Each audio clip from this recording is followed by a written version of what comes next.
I'm with Dr. Erica. She's gonna do the clear acne laser with the Pixel Pro laser. That's what we call the Pixel Pro Plus, no? Usually kasi the Pixel Pro is an Erbium yan. So, usually what it does is it smoothens the acne scars.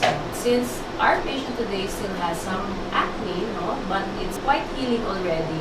So, kailangan din niya ng laser to control the acne. And that's where we're gonna use the clear acne laser. So, the clear acne laser is actually an Erbium glass laser.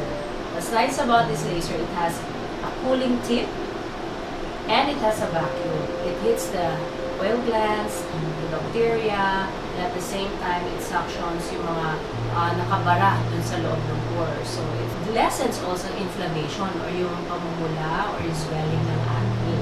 So, it's good for all forms of acne, blackheads, whiteheads, cysts, okay siya, no?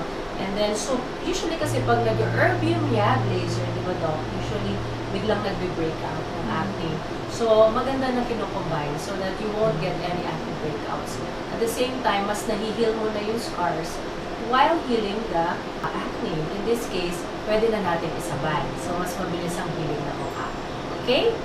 So, ready na tayo now?